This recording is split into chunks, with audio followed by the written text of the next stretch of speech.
आप सभी विद्यार्थियों का टीचर्स क्लास वे के यूट्यूब प्लेटफॉर्म पर स्वागत है। और आज मैं आप लोगों के बीच कक्षा 12 इतिहास का तीसरा चैप्टर का तीसरा पार्ट लेकर आया हूं। यह एक छोटा पार्ट है और इसी पार्ट में हम इस चैप्टर को कंप्लीट करेंगे। तो चलिए शुरुआत करते हैं। जैसा कि हमने पिछले दो पार्टों में समाज के विभिन्न पहलुओं पर चर्चा की है, जैसा कि हमारे चैप्टर का नाम है बंधुत्व जाति तथा वर्ग, यह कक्षा 12 इतिहास का तीसरा चैप्टर है और इस चैप्टर से संबंधित अधिकांश प्रश्नों पर हम चर्चा कर चुके हैं। हमने इसकी पृष्ठभूमि के विषय में भी चर्चा किया। हमने 600 ईसा पूर्व से लेकर 600 ईस्वी तक के समाज में इनकी भूमिकाओं के विषय में भी चर्चा किया। हमने देखा कि 600 ईसा पूर्व से लेकर 600 ईस्वी तक जब समाज में राजनीतिक और आर्थिक बदलाव हो रहे थे, तो उस समय समाज में भी काफी परिवर्तन देखने को मिला। हमने इन सारे पहलुओं पर चर्चा किया। हमने सातवाहन साम्राज्य के विषय में भी चर्चा किया। विभिन्न जो आपके बोर्ड परीक्षाओं में पूछे जाते हैं समय और काल से संबंधित प्रश्न, हमने उन सभी प्रश्नों पर भी चर्चा किया है। फिर भी अगर कोई प्रश्न छूट रहा है तो आप लोग उसे कमेंट बॉक्स में जरूर लिखिए, हम वहीं पर उसका उत्तर देंगे। तो चलिए, आज का जो पहला महत्वपूर्ण प्रश्न है, क्योंकि देखिए समाज, बंधुत्व, जाति तथा वर्ग, ये इनका समाज में बहुत बड़ा रोल है, बहुत बड़ी भूमिका है। तो इसी से संबंधित आज का पहला प्रश्न है समाज के दृष्टि से कि क्या राजा केवल क्षत्रिय ही होते हैं? क्या राजा केवल क्षत्रिय ही होते थे? टिप्पणी कीजिए। ये आपके अति लघुत्तरीय प्रश्न में पूछा जाएगा और बहुत ही महत्वपूर्ण प्रश्न है। प्रश्न आप लोग लिख लीजिए कि क्या राजा क्षत्रिय ही हो सकते थे? टिप्पणी कीजिए या चर्चा कीजिए। ठीक है, तो चलिए इसका उत्तर लिखते हैं। प्रश्न है कि क्या राजा केवल क्षत्रिय ही होते थे? टिप्पणी कीजिए। देखिए, ब्राह्मण शास्त्रों, ब्राह्मणी अगर सिद्धांत या पद्धतियों से के अनुसार देखा जाए तो राजा केवल क्षत्रिय ही हो सकता था। राजा केवल क्षत्रिय ही हो सकता था। वह क्यों हो सकता था? क्योंकि हमने पिछले पार्ट में 4 वर्णों के विषय में चर्चा किया था। वह 4 वर्ण कौन कौन से हैं? ब्राह्मण, क्षत्रिय, वैश्य, शूद्र। इनके क्या कार्य हैं उन पर भी हमने चर्चा किया था। तो क्षत्रियों का कार्य था समाज के शत्रुओं से लड़ना, न्याय करना, राज्य की सुरक्षा करना, यह क्षत्रियों का कार्य था। और ये सारे कार्य एक राजा के होते हैं। यह सारे कार्य एक राजा के होते हैं। तो यही कारण है कि ब्राह्मणी सिद्धांत और ब्राह्मणी पद्धतियों के अनुसार ऐसा कहा गया है कि राजा केवल क्षत्रिय ही हो सकते थे। तो लिख लीजिए, शास्त्रों के अनुसार, उत्तर में लिखिए, शास्त्रों के अनुसार राजा केवल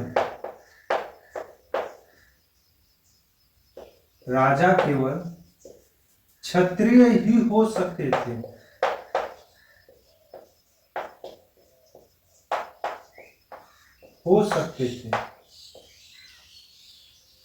परंतु शास्त्रों के अनुसार राजा केवल क्षत्रिय ही हो सकते थे, परंतु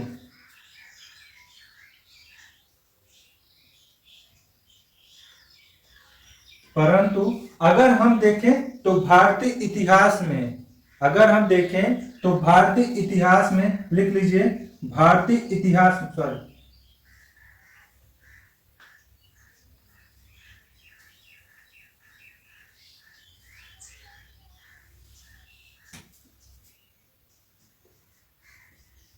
परंतु भारतीय इतिहास में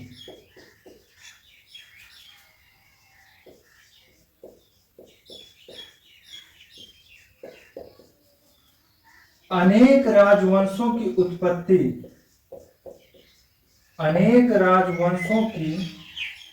उत्पत्ति, अनेक राजवंशों की उत्पत्ति अन्य वर्णों से भी हुई है। अन्य वर्णों से भी हुई है।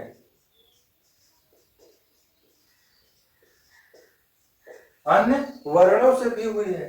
जैसा कि हमने बताया कि ब्राह्मण ब्राह्मण सिद्धांतों के अनुसार और शास्त्रों के अनुसार राजा केवल क्षत्रिय ही हो सकते थे, परंतु भारतीय इतिहास में अनेक राजवंशों की उत्पत्ति अन्य वर्णों से भी हुई है। जैसे जैसे मौर्य वंश को ले लीजिए। जैसे मौर्य वंश, जैसे मौर्य वंश।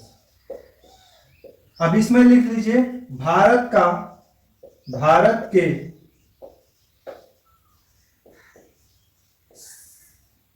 के शक्तिशाली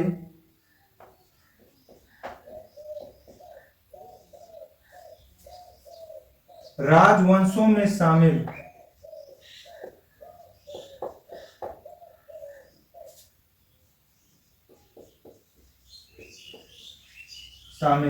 मौर्य वंश अक्षत्रिय थे।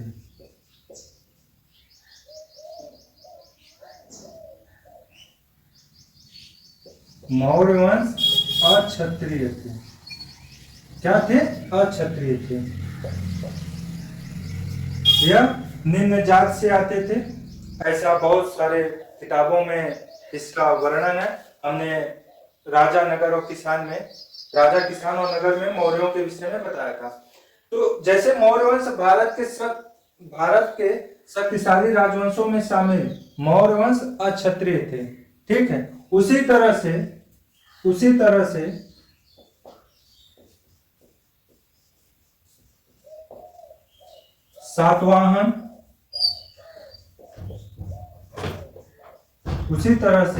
सातवाहन, कण्व,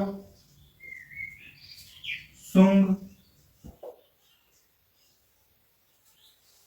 आदि राजवंश ब्राह्मण वर्ण से आते थे, जबकि शक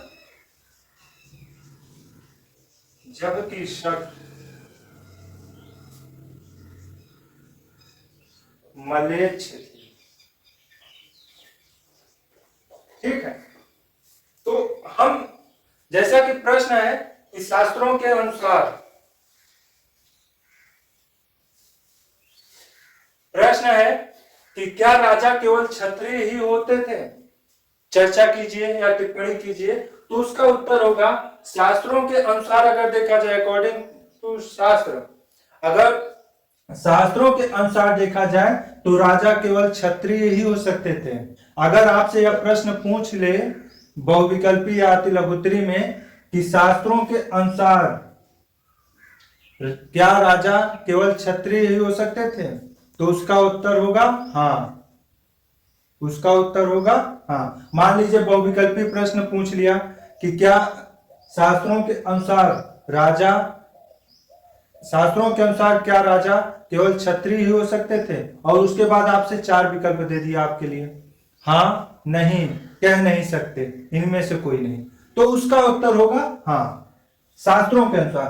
परंतु अगर आपके लघुत्तरी प्रश्न में या अति लघुत्तरी प्रश्न में पूछ ले कि क्या राजा केवल क्षत्रिय ही हो सकते थे, टिप्पणी कीजिए, तो उसका उत्तर होगा कि शास्त्रों के अनुसार राजा केवल क्षत्रिय ही हो सकते थे, परंतु भारतीय इतिहास में अनेक राजवंशों की उत्पत्ति अन्य वर्णों से भी हुई। जैसे मौर्य वंश, भारत के शक्तिशाली राजवंशों में शामिल मौर्य वंश अक्षत्रिय थे। मौर्य वंश क्षत्रिय नहीं थे, यह अक्षत्रिय थे। उसी तरह से सातवाहन, कण्व, शुंग आदि राजवंश ब्राह्मण वर्ण से आते थे, जबकि सब मलेच्छ थे। ठीक है। इतना ही लिखना है और इसी में आपको पूरा नंबर मिल जाएगा। इसे आप लोग नोट कर लीजिए।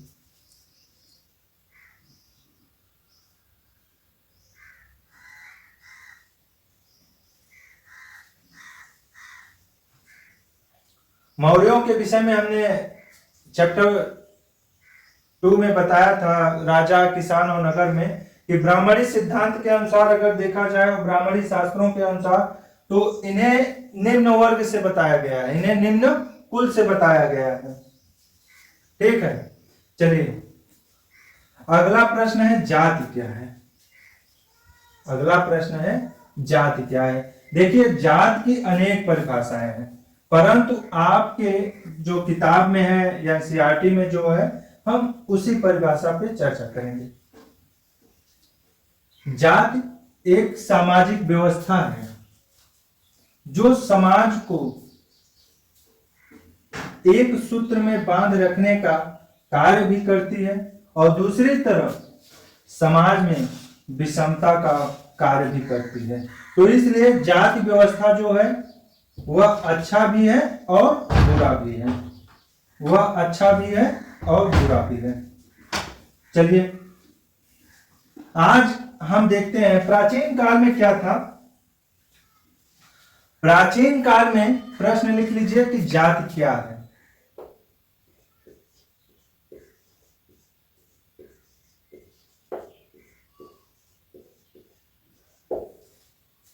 देखिए प्राचीन काल में अगर देखा जाए तो जाति नहीं थी, केवल वर्ण थे, केवल वर्ण थे। जातियों की उत्पत्ति तो मध्यकाल से हुई है, जातियों की उत्पत्ति तो मध्यकाल से हुई है। पहले वर्ण ही होते थे और वह 4 वर्ण थे। वर्णों की संख्या निश्चित थी, जबकि जातियों की संख्या जो वर्तमान समय में है जातियां, उनकी संख्या निश्चित नहीं है। आज तो वर्णों में भी इतनी जातियां हैं, इतने उपजातियां हैं जिनकी गणना नहीं की जा सकती। बहुत मुश्किल होता है उनको पहचानने में कि वे कौन से वर्ण से आते हैं। तो इस तरह से सामाजिक विषमता का कारण भी है जात, और सामाजिक एक सूत्रता का कारण भी है जात। ठीक है, जात अच्छा भी है और जात बुरा भी है। यह समाज में विषमता को फैलाने का भी कार्य करती है। जैसे जैसे जिस तरह के लोग होते हैं उसी तरह से इसका उपयोग करते हैं। जैसे मदिरा है, मदिरा दवा भी है और रोग भी है। अब उसके उपयोग पर निर्भर करता है कि आप उसका उपयोग दवा के रूप में कर रहे हैं या रोग के लिए कर रहे हैं। उसी तरह से जाति व्यवस्था है। ठीक है, तो इसके उत्तर में हम लिखेंगे जाति, उत्तर में लिख लीजिए जाति एक सामाजिक व्यवस्था है। जाति एक सामाजिक व्यवस्था है। आगे लिख लीजिए यह अच्छा भी है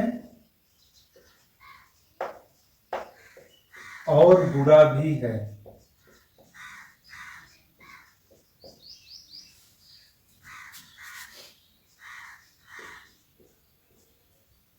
ब्राह्मणी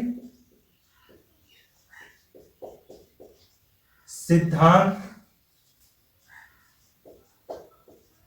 ब्राह्मणी सिद्धांतों के अनुसार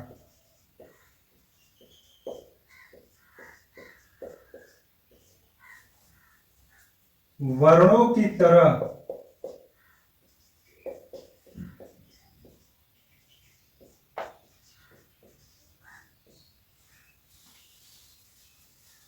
वर्णों की तरह जाति भी जन्म पर आधारित है।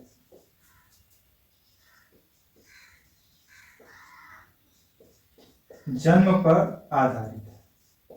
ठीक है, अब आगे लिखिए किंतु जहां वर्णों की संख्या, जहां वर्णों की संख्या निश्चित है, वर्णों की संख्या कितनी है हमने बताया था 4, वर्णों की संख्या निश्चित है, कोष्टक में लिख लीजिए 4 वर्ण। ठीक है, वर्णों की संख्या, किंतु जहां वर्णों की संख्या निश्चित है वहीं जातियों की संख्या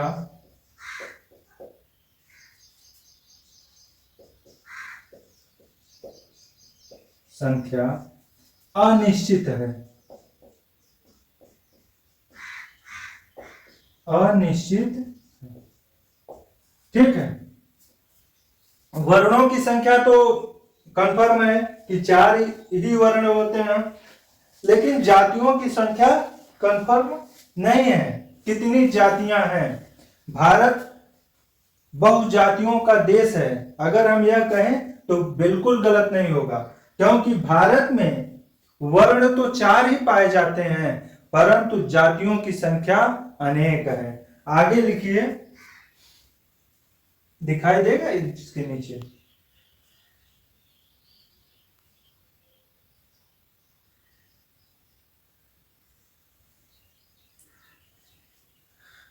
देख लीजिए। चलिए इतना नोट करिए, उसके बाद हम आगे लिख देते हैं।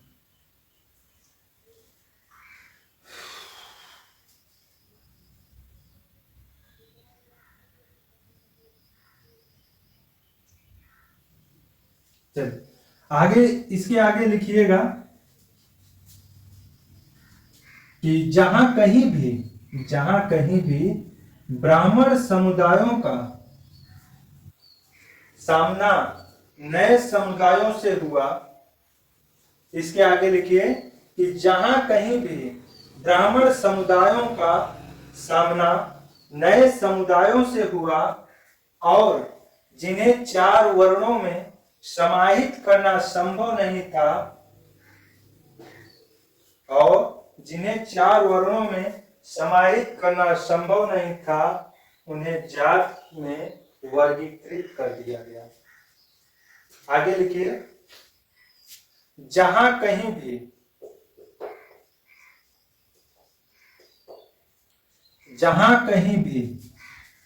ब्राह्मण समुदायों का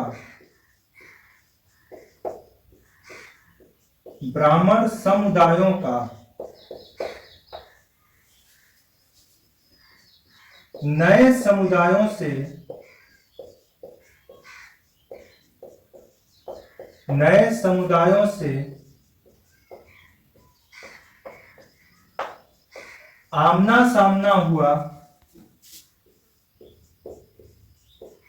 आमना सामना हुआ और जिन्हें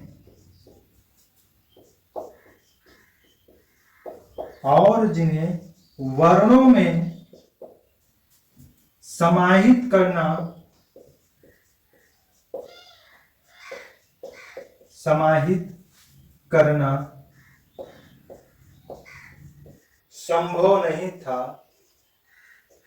समाहित करना संभव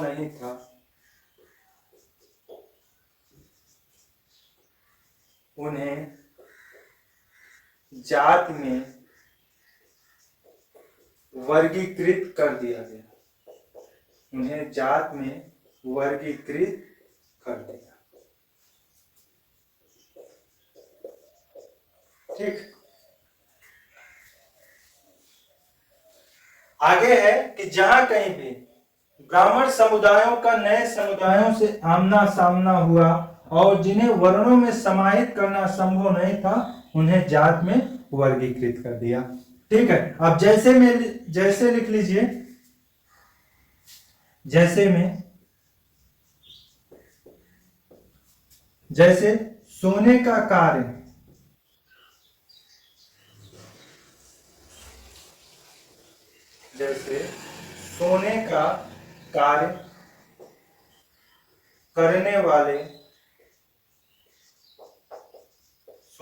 कार्य करने वाले को स्वर्णकार,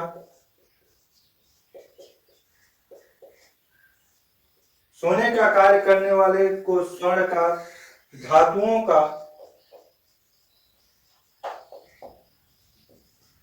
कार्य करने वाले को, धातुओं का कार्य करने वाले को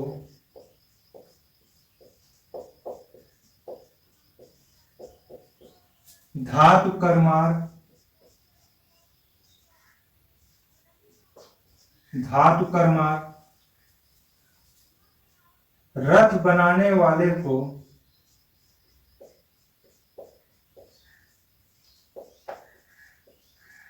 रथ बनाने वाले को रथकार,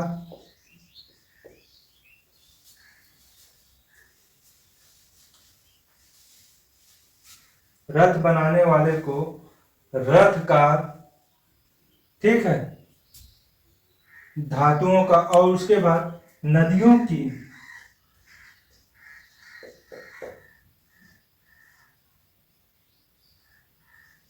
नदियों की तलहटियों में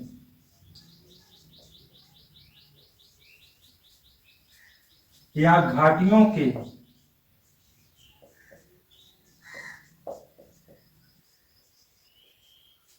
जंगलों में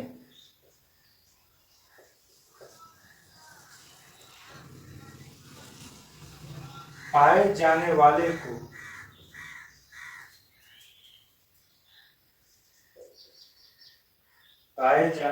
को निषाद कहा गया। और भी उदाहरण है, जैसे मिट्टी का कार्य करने वाले को कुम्हार। ये सब वर्ण व्यवस्था से अलग थे, ये सब वर्ण व्यवस्था से अलग थे। इन्हें आप किसी भी वर्ण में नहीं रख सकते, इन्हें आप एक जाति हैं। जैसे सोने का कार्य करने वाले को स्वर्णकार कहा गया, धातुओं का कार्य करने वाले को धातुकर्मा, बाद में इन्हीं को विश्वकर्मा कहा गया। रथ बनाने वाले को रथकार, नदियों की तलहटियों या घाटियों के जंगलों में पाए जाने वाले को निषाद कहा गया। ठीक है, इसी तरह से मिट्टी का कार्य करने वाले को कुम्हार कहा गया। ये दिखाई दे रहा है? नहीं, हाँ दिखाई दे रहा है। उसी तरह से मिट्टी का कार्य करने वाले को कुम्हार कहा गया।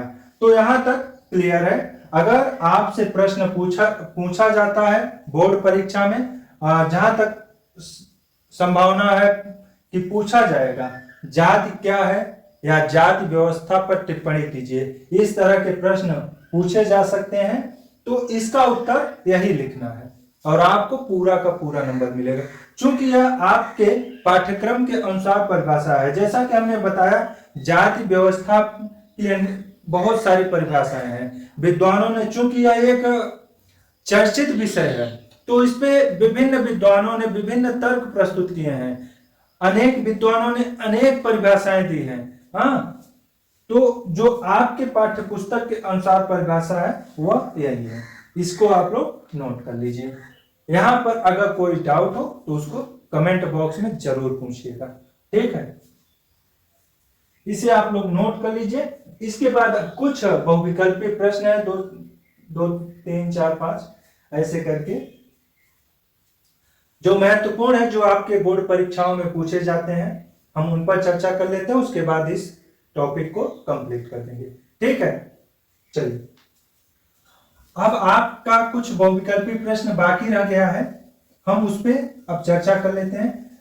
देखिए, पूरा सिलेबस कंप्लीट होने के बाद हम समय और काल के प्रश्नों पर भी चर्चा करेंगे, क्योंकि 10 नंबर से आपके बोर्ड परीक्षा में प्रश्न पूछा जाता है समय और काल से, कि कौन से सन में कौन सी घटना घटित हुई थी, और आपके फ्यूचर में प्रतियोगी परीक्षाओं के लिए भी यह बहुत ही उपयोगी होगा।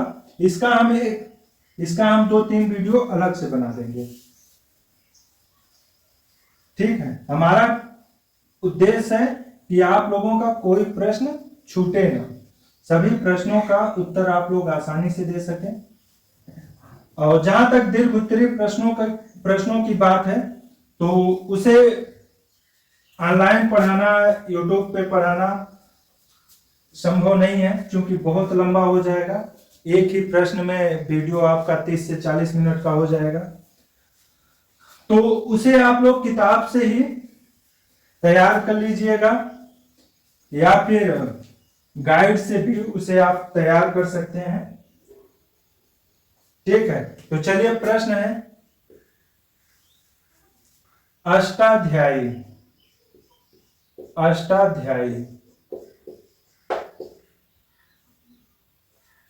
के रचयिता कौन है? यह बहुविकल्पी में पूछा गया था, अष्टाध्यायी के रचयिता कौन है। विभिन्न प्रतियोगी परीक्षाओं में भी यह पूछा जाता है। यह बहुत ही महत्वपूर्ण प्रश्न है। इसका उत्तर होगा, अष्टाध्यायी की रचना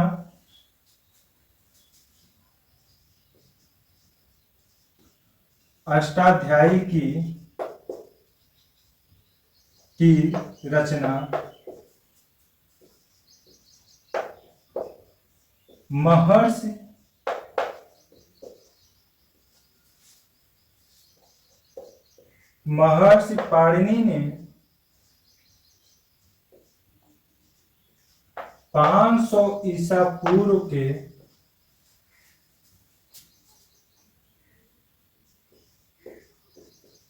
लगभग किया था।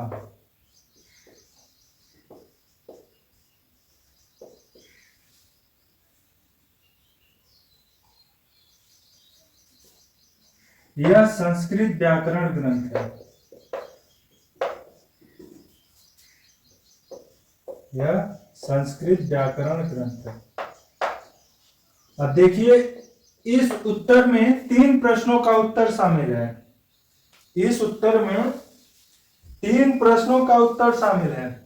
पहला तो प्रश्न हो गया, अष्टाध्यायी के रचयिता कौन है, तो उसका उत्तर होगा महर्षि पाणिनि। दूसरा प्रश्न है, महर्षि पाणिनि ने अष्टाध्यायी की रचना कब की थी, तो महर्षि पाणिनि ने अष्टाध्यायी की रचना 500 ईसा पूर्व में की थी, लगभग 500 ईसा पूर्व में की थी। अष्टाध्यायी किस तरह की पुस्तक है, यह प्रश्न पूछा जाता है।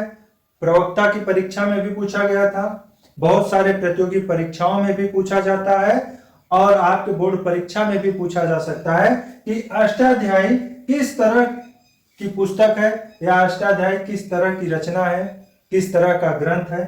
तो इसका उत्तर होगा संस्कृत व्याकरण।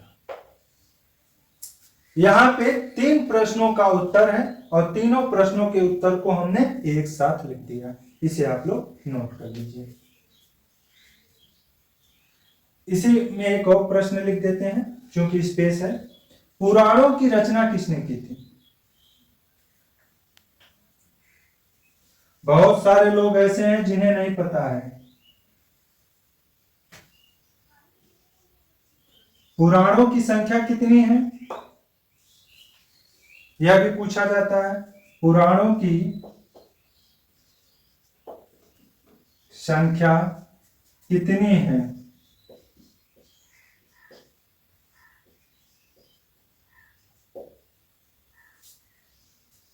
ठीक है, इसमें भी हम 3 प्रश्नों का उत्तर लिख देते हैं। लिखिए, उत्तर में पुराणों की संख्या 18 है। संख्या 18 है। कितने पुराण है? 18 है। अब अगला प्रश्न है, पुराणों की रचना किसने की थी, तो लिखिए, पुराणों की रचना लोमहर्ष और उनके पुत्र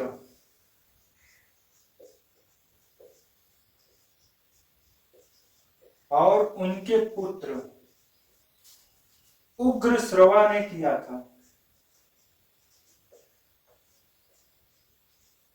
उग्रश्रवा ने किया था। सबसे प्राचीन पुराण कौन सी है, तो उत्तर में लिखिए मत्स्य पुराण।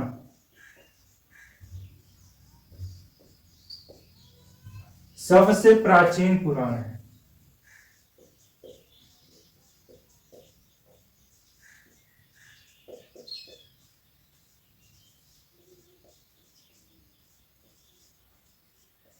ठीक। अब इसमें भी 3 प्रश्नों का उत्तर शामिल है। इसके उत्तर में भी 3 प्रश्नों का उत्तर शामिल है। पहला है कि पुराणों की संख्या कितनी है, तो पुराणों की संख्या कितनी है, 18 है।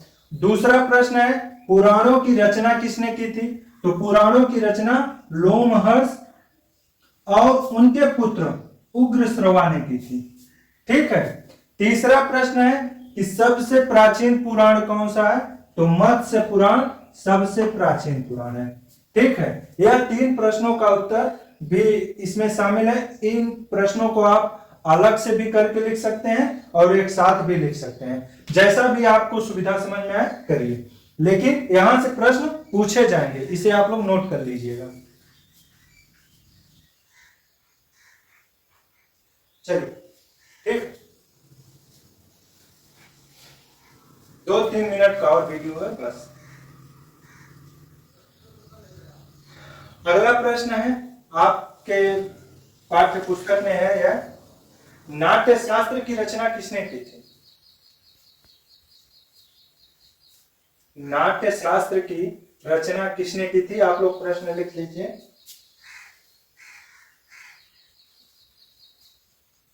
नाट्य शास्त्र की रचना भरत मुनि ने की थी। उत्तर में भी लिखना चाहें तो लिख लीजिए।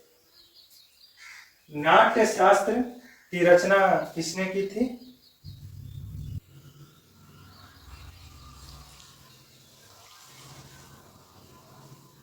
चलो, प्रश्न है नाट्य शास्त्र की रचना किसने की थी, उत्तर में लिखिए। नाट्य शास्त्र की रचना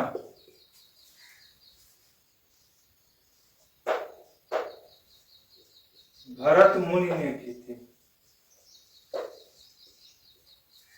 मुनि ने की थी।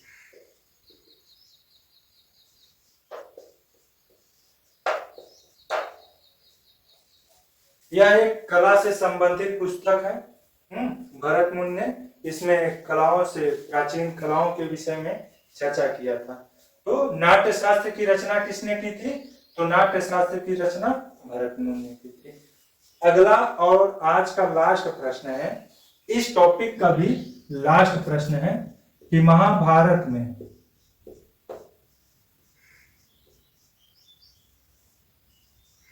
कितने श्लोक हैं।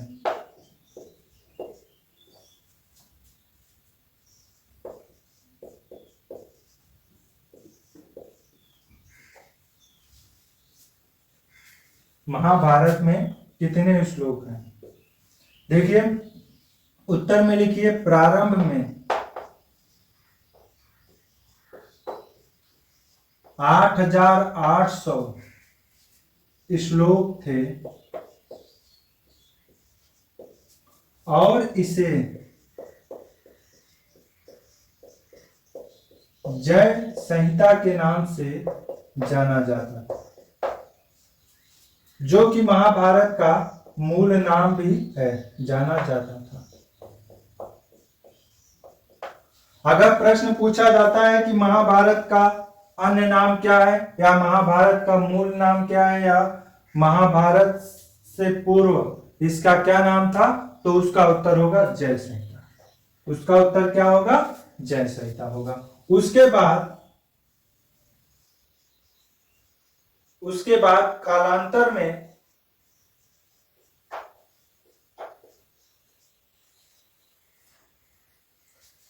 चौबीस हजार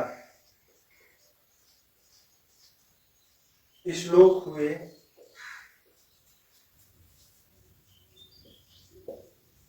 जिसे भारत कहा जाने लगा।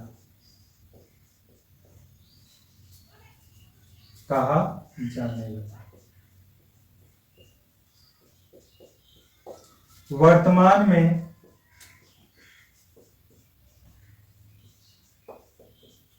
1,00,000 से अधिक श्लोक हैं।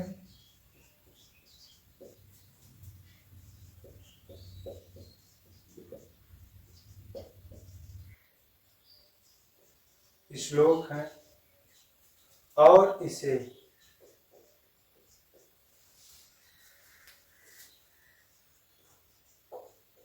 महाभारत कहा जाने लगा। ठीक है।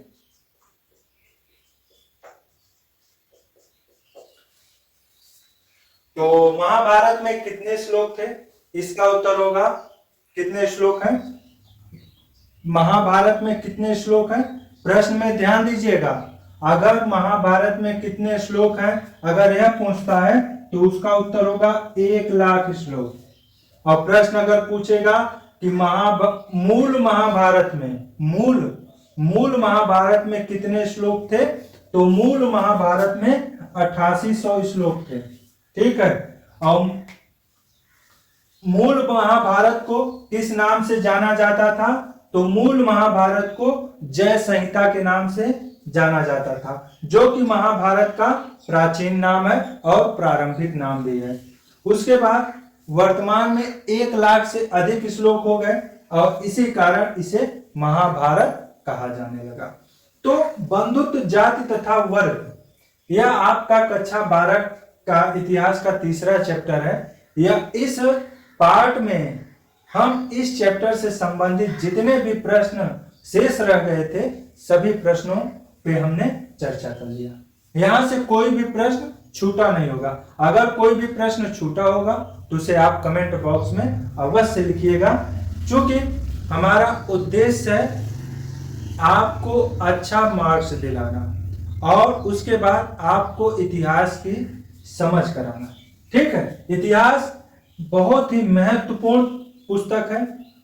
जब तक आप इतिहास को नहीं पढ़ेंगे तब तक आप भारत को नहीं समझ पाएंगे, आप समाज को नहीं समझ पाएंगे। इसलिए इतिहास पढ़ना बहुत ही जरूरी है।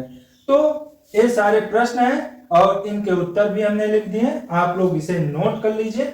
यहां से कोई भी प्रश्न छूटता है तो उसे कमेंट बॉक्स में जरूर लिखिएगा। बाकी इस चैनल पे बने रहिए, अपने दोस्तों के साथ भी शेयर करते रहें, ताकि वो आपके साथ वे भी अपनी तैयारी सुनिश्चित कर सके। धन्यवाद।